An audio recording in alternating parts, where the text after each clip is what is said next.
I'd like to yield to the Republican leader for 1 minute. Gentleman from California, the Republican leader, is yielded to for 1 minute. Thank you, Madam Speaker. Madam Speaker, two wrongs don't make a right.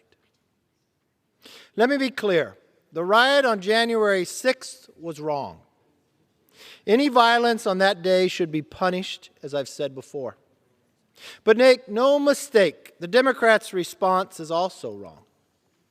For 15 months, Democrats have used January 6th as a blank check to trample on civil rights and congressional norms.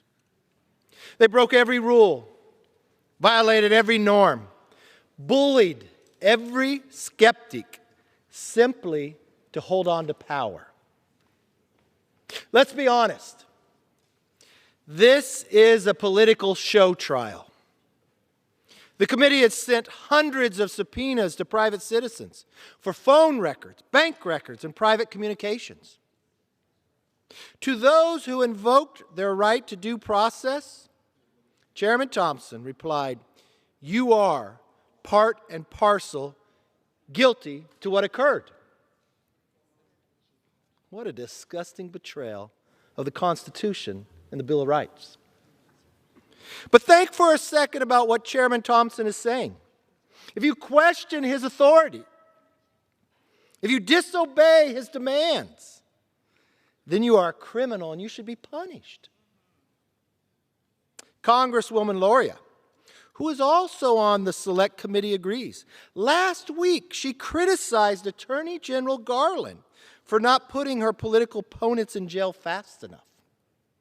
She told Garland, "Do your job so we could do ours." I'm sure some members got really excited by that. Democrats are using the power of the federal government to jail their political opponents and threatening the Attorney General for not doing it fast enough. In their twisted view, disagreement is immoral. Dissent is a crime, and they are to be obeyed without question. Today's resolution is also about criminalizing dissent. I could pause, Mr. Speaker, if he needs to listen more. I was going to tell Mr. Speaker, if the House is not in order and you need to listen to the staff, I can pause. Are you yielding? I'd be No, happy. I said to Mr. Speaker, the House is not in order. There was no yielding. Your staff is continuing to communicate. I think if I'm speaking, the House should be in order. I don't know if that's a criminal offense, too. You've not been heckled by any of our members while I was Mr. heckled by Speaker, I have the time. I would wish you would have the gavel. Mr. Speaker, the House is not in order. He has not been recognized. House will be in order.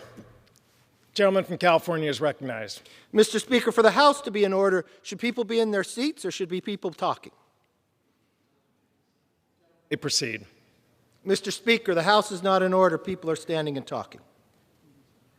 The House will be in order. The gentleman from California is recognized.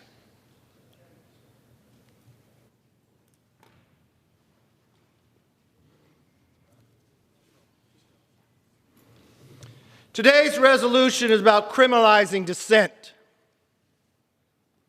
Democrats are threatening to throw in jail a good man who has done nothing but attempt to follow the law, simply because he's President Trump's closest aide.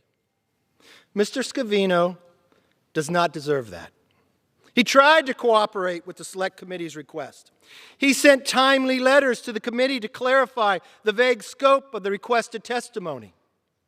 He even offered to answer the committee's questions in writing, which the committee's rules allow for, so he could balance cooperation with fair concerns about executive privilege. But the committee rejected every compromise. It's their way or no way. It took them 2 months to reply to Mr. Scavino's letter, then another 6 weeks.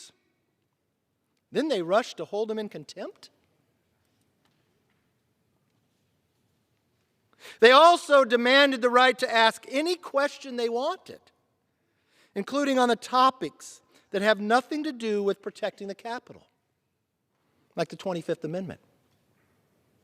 Even if you agree with the Select Committee has a legislative purpose, the fact is that purpose is not unlimited. The committee must identify a specific nexus between its legislative purpose and the information it wants. But it never identified the nexus for the information it was seeking from Mr. Scavino. And I bet it won't identify that nexus today either. Why? Because the nexus does not exist. Without it, the subpoena is invalid. Congressional oversight is supposed to inform the legislative process. It must have a valid legislative purpose. It's not there so the swamp can bully its political enemies. Let's be honest, Mr. Scavino never acted like he was above the law, and anyone who says otherwise is wrong. If anyone has acted like they're above the law, it's the Select Committee. Mr. Speaker, as I said earlier, two wrongs don't make a right. The riot on January 6th was wrong. But Democrats' reaction to trample American civil liberties is also wrong. Do we really want to live in a country where politicians can seize your phone records, compel your testimony, and ignore your rights because they disagree with your politics? Most Americans don't want to live in a country like that. That happens in Russia, in communist China, in North Korea, and it should never happen in America. But, Mr. Speaker, under one-party rule, it is. But to all Americans, when we take back the House, it will stop. I yield back. The gentleman from California yields.